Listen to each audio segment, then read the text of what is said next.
There you go. All First right. editing already in. I'm the cat. I'm already the cat. I'm already the cat. All right.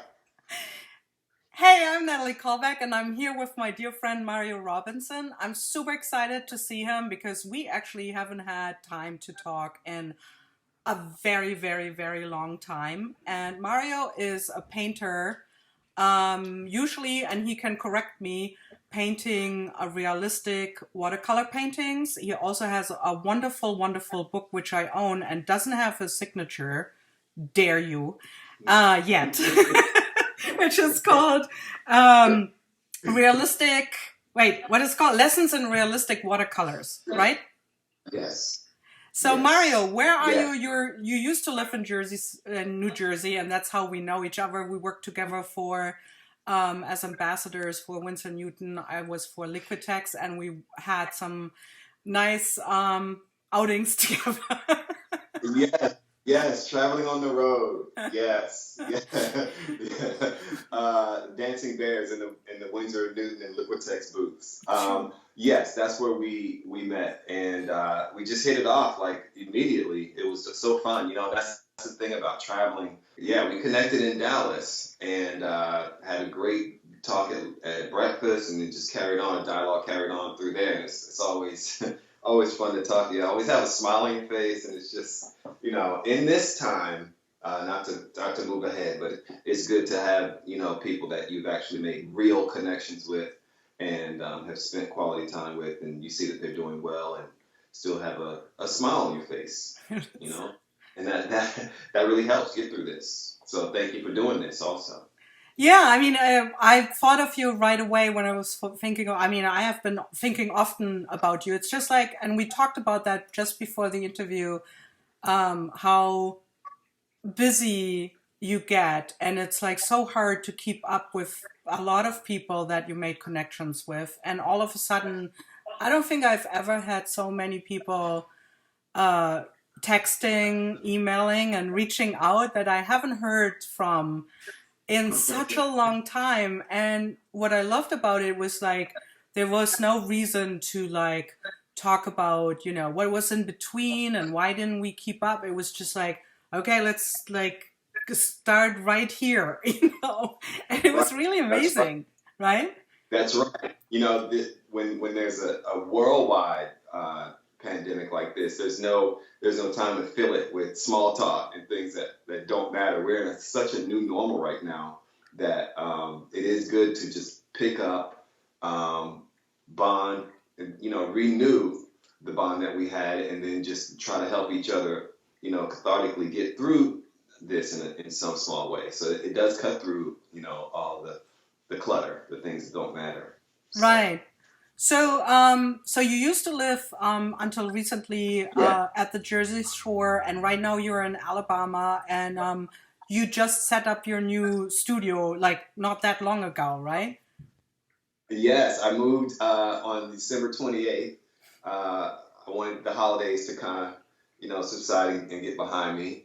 And yeah, I've been here for a little over 4 months, and it did take about a month because my stuff didn't come immediately. I didn't have a drafting table or an easel and my Hmm. supplies because the movers kind of took a little bit longer. So I had to kind of just settle into real life, without being an artist. Read more, uh, spend time with my family. So it's almost like it was like this, because my creativity is almost everything to me. Mhm. Um, so having to be so far removed from my work for that month gave me hope because it's. I think you can identify with this. It becomes your identity, your Mhm. work, and not having it made me realize I am a real person with real emotions, with other interests, and it was kind of like a practice session for this season, that we find ourselves in. So I'm making the best out of it. There's not a big artistic community, Mhm. but as you know, being in New York and New Jersey can be a blessing and a curse because you spend a lot of time connecting with people, going to openings, meetups, and how many times can you say no before you have to say yes? So I think that drought, if you will, as a community, is doing me well because I'm not pulled in so many different directions. It's a new feeling for me just to have the work without the other things, you know, to have to tend to, you know. Are you missing the beach though? Desperately. Desperately. I talk to my friends every week from the shore, some of my neighbors, and they're trying to make me feel good. They're stroking me, and they're like, Mario, no one can go on the beach right now. It's shut off. They have police blocking it. You know, I'm like, tell me more. Yes, no one's enjoying it. I can enjoy it. No one can enjoy it. So that's the only thing. Unfortunately, I hate to say this. I'm such a bad person, but no one's there. So, you know, so I am missing it. But what I do miss the most are the people and times that I've had on the shore and going to paint out there. But even if I was living in Point Pleasant Beach, I wouldn't be able to go out there anyway. I'd be inside. So, Right. you know, so this is like when the high season kicks in right after Easter. So knowing that I'm not missing it, it kind of lessens my anxiety. And plus, again, I can have it. So let's talk about this in a second, but because this is amazing. But so right before this kind of situation, the elephant in the room, the COVID-19 thing happened. What how was it? Was there a different way how you approached your day or your work than it is right now while you're on lockdown? Or I don't know if you guys have a recommended shelter in place or a real shelter in place. I don't know. You let me know. Yes. There's a 5 o'clock curfew that they initiated last Sunday. They were kind of slow to the party. And there's only been less than, I hate to deal in numbers because there are people, but less than 100 deaths in Alabama. So they were kind of slow to the party. They didn't think it was super necessary to shut it down, but they did issue a shelter in place order last Sunday. So the 5 o'clock curfew is in effect. So before that, just trying to find my way through my work day because I had such a ritual in Point Pleasant. You know, I like to exercise. I like to walk the shore. I like to ride my cruiser over there and just get my mind ready for creativity and all that beautiful scenery. You know, the ocean, the sounds, and I was left without that. So I had to put my big boy pants on and say, you know what? It's not all about the environment or, you know, working outside in. It's inside out. And, you know, the work that I'm kind of creating and the messages I want to, you know, show and give people comes from my heart and my soul. So it was more having those talks with myself because my studio looks exactly the same. You know, my drafting table, the rug, and everything else. But my sensories, the things that were inspiring me, I had to kind of check myself and say, you know, come on, you shouldn't need all the accoutrements to be able to get up and work from 8 to 4:30. You know, you can do this. So I hit my stride. It took me about 2 months. So around February, I was up and running. I was, you know, right now it feels normal. It just feels, I wake up and I do what I need to do. So it's that. So you had this change anyway that was so big in your life with the move and everything that was already like this big interruption for you, right? So, I mean, we just you said, well, my life should be slowed down before we started recording, and then you said, not that slow though. Not like this. Yeah, not like this. And you know, that was more of going through a life change, going through a divorce, and you know, 2018 and 2019, which kind of took over, you know, my mindset, my focus. Things actually got better. They got sweeter once I moved and I was removed from that situation. So I'd have to say this COVID-19, the only thing that really has affected me is the the heaviness in the world, Hmm. you know, the things, the suffering, the deaths, the people that are laid off. You know, there's no way you could be human and not internalize that and feel that, like, even in your body. Right. Um, there's no way. If you don't, you're either insensitive Right. or narcissistic, Yes. or you're just rooting against everyone. So that's the only thing that's changed is my emotions and having to do things, you know, like take walks or just meditate to get over that part because I am a, you know, I think as artists we are very emotional Yeah. um, individuals, so we're able to, feel other people's pain and angst.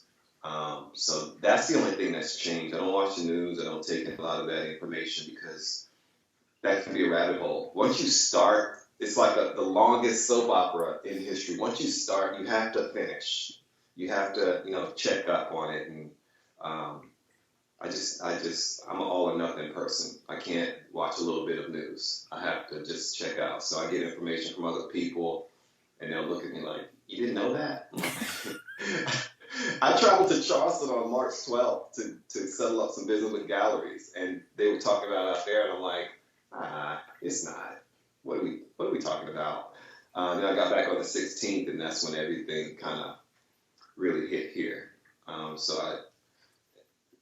not proud of living in a bubble, but it's healthy for me to not I engage think with. that's important to know too. Like, and I know that you're a very responsible person. Otherwise, I know you go to elections and you know, I know that. I mean, I'm just saying Yeah, that. So there, yeah, it's not like you're like in your bubble and you don't do anything. That I know that as a friend.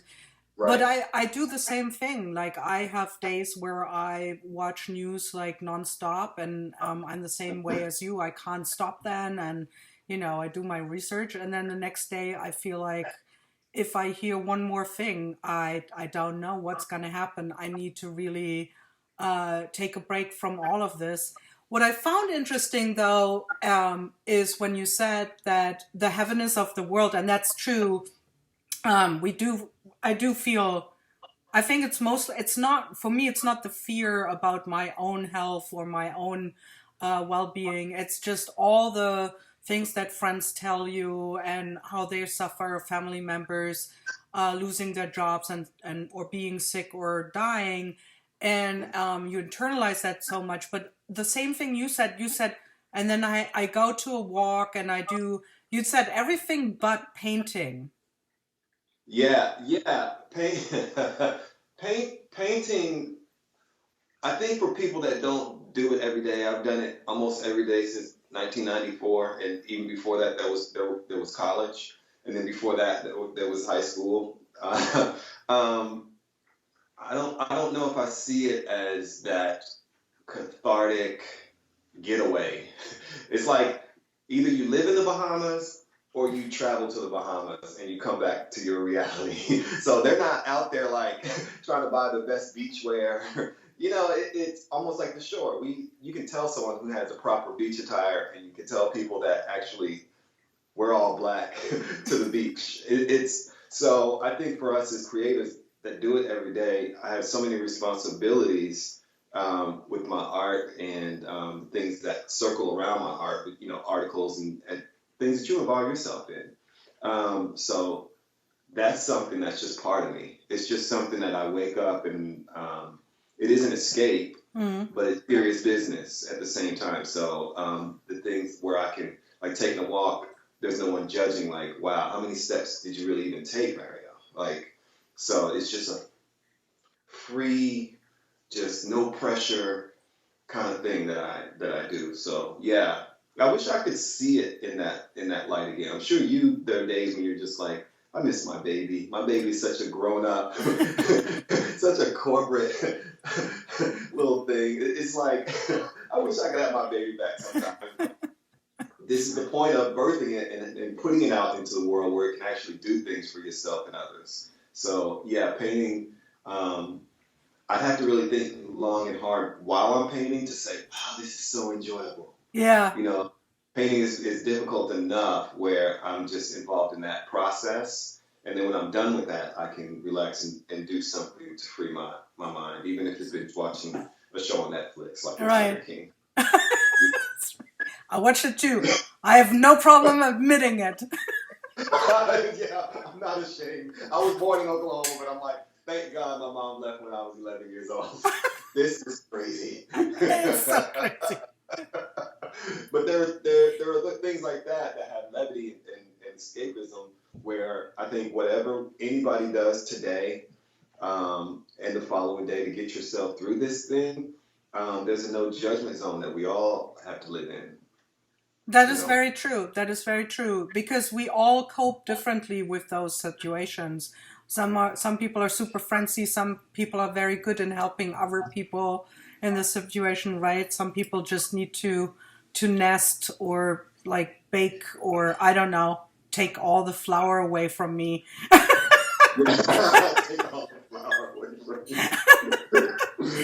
Oh my God. It's true, man. I just made some bread, and we don't have any flour anymore, and there's no flour to get. And you're like, wow, the whole world is like baking bread.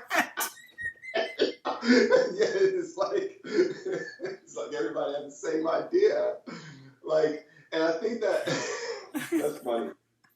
And I think being here, um, I'm a little bit more removed from just the dire circumstances Yeah, of New York and New Jersey. When I talked to my Jersey friends, they said, Mario, it's in the air. It's so thick that you have to really think twice when you go out. You have to really take precautions and lines at the store or yeah. all everything being cleared out. My sister lives in North Jersey and she has a very different um, anxiety that I have because it's not as densely populated, so. Yes. I think I'm actually glad like talking to you and another friend yesterday who's in Phoenix, Arizona to just be, not in this dense area. And I we just had the ambulance twice in the street for different neighbors and they didn't have the virus. It was panic attacks for both of them, different neighbors, different houses. But Wow. that's how I think like a lot of people have these anxieties and fear, and that's why I think it's okay to really, if I feel one day not like painting, and I'm gonna feel all the feels, That's it. I just That's it. know no feeling is forever. I think that's like one thing that helps me to go through this, and then if someone has a problem with that, well, that's your problem, Yeah, it's not my problem. That's your Exactly. problem. And we have bigger problems Exactly. in the world right now Right. than clocking man hours. So, Mario, there is this, I mean, it's gigantic, the painting Let's behind talk you. about it. Let's do it. It's unbelievable. Tell me again, how big is it? It's 60 inches by 40 across. So yeah, I'm moving. Is this the biggest watercolor painting you have ever done? Or you're doing? uh, yes, probably that a lot of people have done. It's not for the faint of heart. Like this, I have to use just these big, gigantic brushes because just as you know, you work with watercolor, the watermarks can just creep in there if you're not swiftly, just creating this energy, getting it on the page, and it's yeah, It's a I beast. just yeah, it's a beast, yeah. I It's didn't even know they make watercolor paper that big. Is that one piece? It is. I didn't even have to stretch it. It's 300 pound. I was working on a project for Rutgers last year, and I called Winsor Newton. I'm like, this thing needs to be, gargantuan, and they sent me a roll, but it was 140, and I was like, let's do a little better because working this big, things buckle. So they sent me 10 pieces of this. And I was looking at it for a long time. I'm just like, you know what? I'm not gonna cut this down. I'm gonna dare to be bold and just start drawing on it. I started drawing Sunday, and the urge, to be honest, was there to cut it down. But then I was like, you know what? We're in a pandemic. I got some time. Just go through it and see how far you can go. And yeah, it's the whole thing. It's and it makes a difference when you're working this big, because everything is exaggerated. Yeah. You're working small and you're trying to pour a portrait into something. Things are very. I didn't really realize how miniature a lot of things are. But this comes at you, and when you come into the space and look at it, you're confronting it in a different way too. When you look at a larger work, and this is kind of intended for public. I mean, you're not going to walk into someone's dining room and see this. Right. So I was also having that thinking too. Let's try to create some works that are for public spaces, and have that dialogue also. Because watercolor kind of has that backseat to oil. But if you do something that shouts loud enough, I think it can be taken just a little more seriously. So. Has anyone made like that big of a watercolor? Like I can't even think of. I've been to a lot of public spaces. I haven't. You're the first one to see this. I just started this Sunday. Like I haven't confronted one this big. And they wanted me to cut it down, Winsor Newton, and because I was asking them for other papers, and they didn't have other sizes rather. So we were just like, well, we'll send you 10, just cut those down. Then you'll have like 15 pieces, 20 pieces of 20 by 30. I was like, that didn't appeal to me when I saw how big they were. So yeah, I've never seen it this big, but it's amazing. It's yeah, when you come into the space, it's definitely something you have to really confront in a different way. So. I can't wait to see it when it's done. What do you think? Like, what is besides the perspective and that everything is, to get that in a bigger scale? I know that's pretty hard, but what's another challenge working that big with watercolor?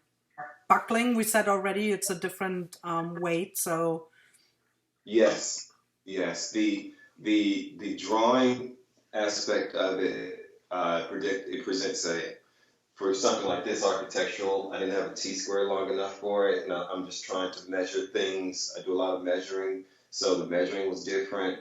The spatial relationships are different.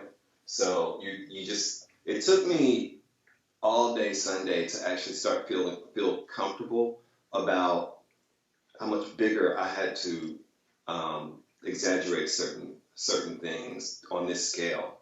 And this, I felt fairly comfortable painting it because the figure is about 30 inches. So it's not like a huge figure. So that gave me comfort.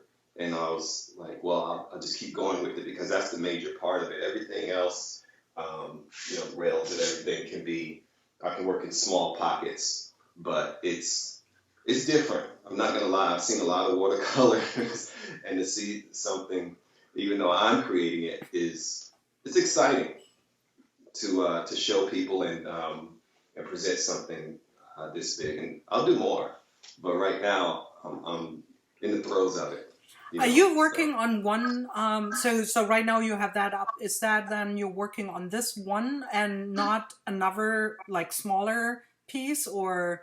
I have a smaller one on my drafting table that I was working on, and then I just got this idea to start working on something like this, and then I just abandoned it. I do look at it, and I'm like, it just doesn't appeal to me right now because I hate to say this, but it's about 22 by 22, and right now that feels kind of claustrophobic. It feels small. 22 by 22 feels small. Yeah, it just feels, yeah, it's like,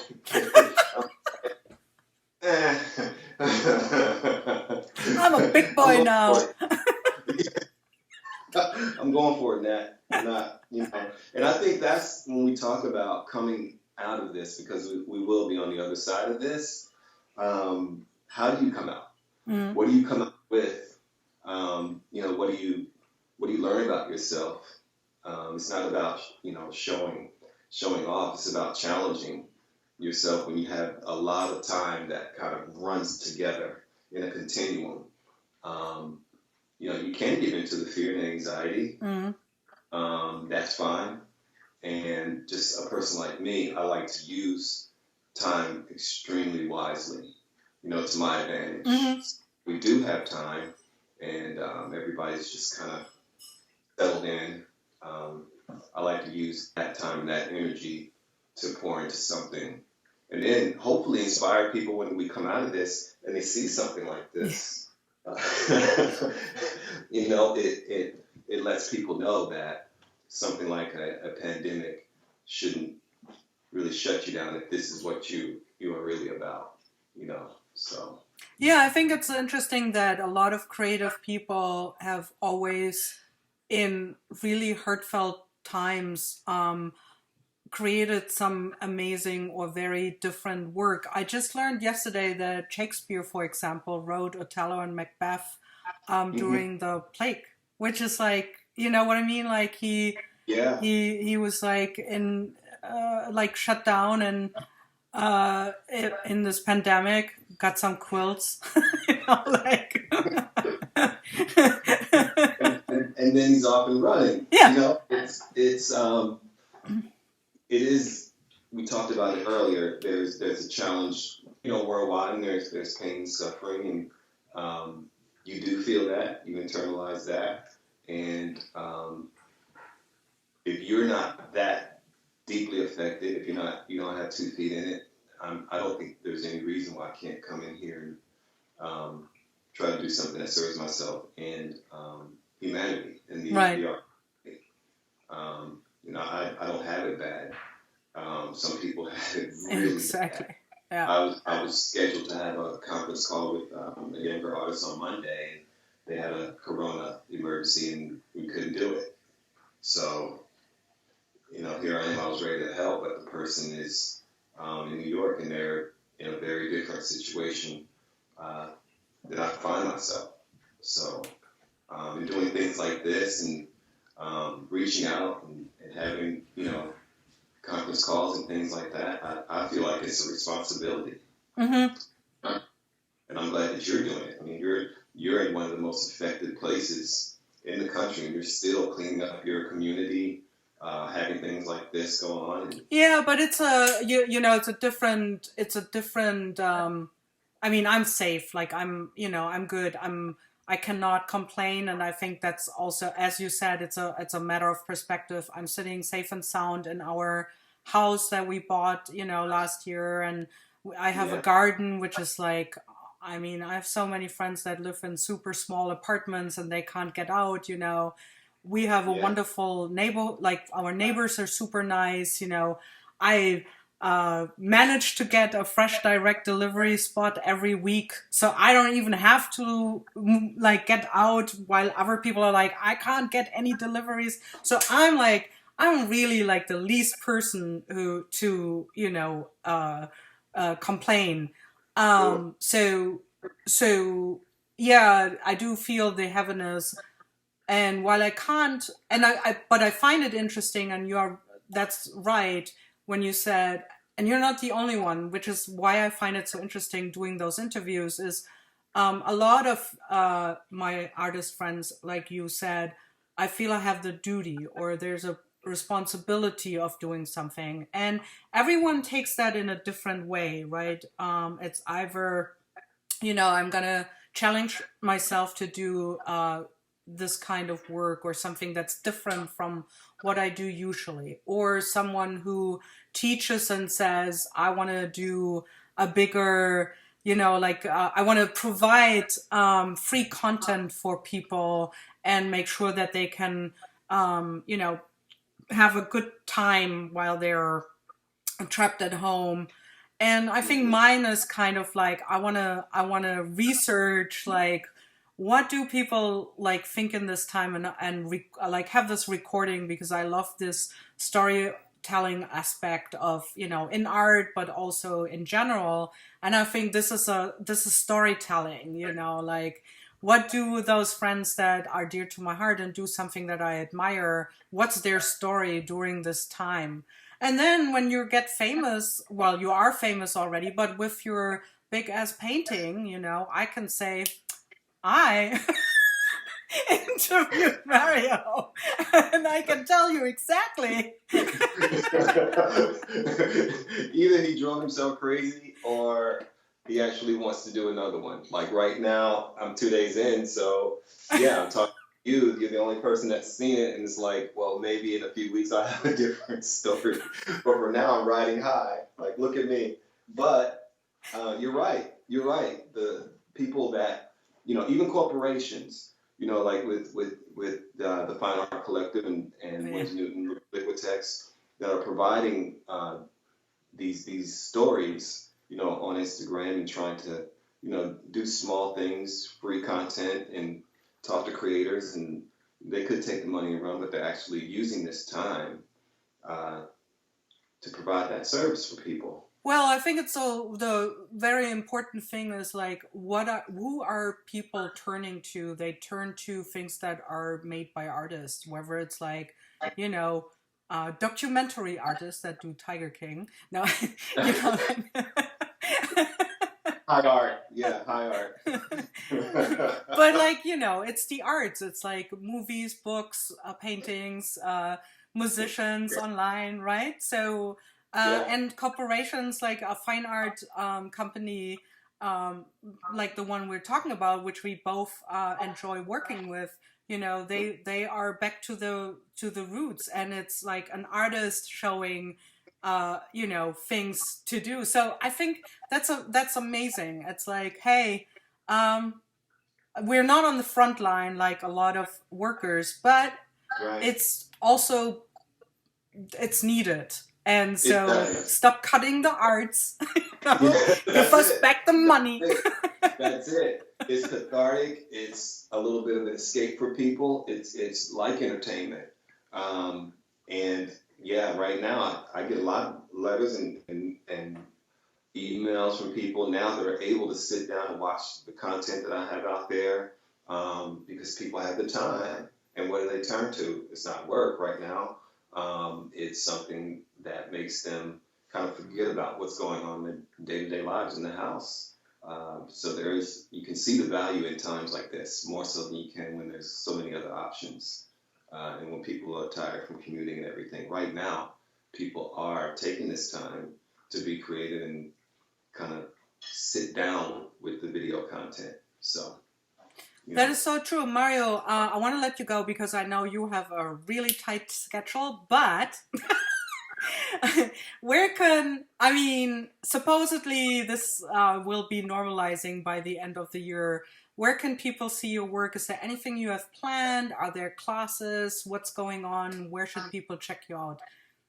Well, all my information is on my website, marioarobinson.com. I have a book, as you mentioned, Lessons in Realistic Watercolor. I'm going to be working on a drawing book for Monticelli Press. I will be sending works to a gallery in London. That's what I'm working on right now. And all my galleries are listed on my website. So if you want watercolor instruction, I have a blueprint video, which was formerly Craftsy. And I also have videos, as you know, all over the place for sale on DVD. Yeah, so check them out. Get the book, guys. It's a very, very good book. And I will post your Instagram too at the end of the... it was so good to talk to you. We have to do that soon again. Yeah, save the shore. It's happening. It's gonna happen next. We're gonna get our friends Carla and Jimmy and have a nice drink. Put the band back together. Yes. Thank you so much, Mario. Thanks, Nat, for everything.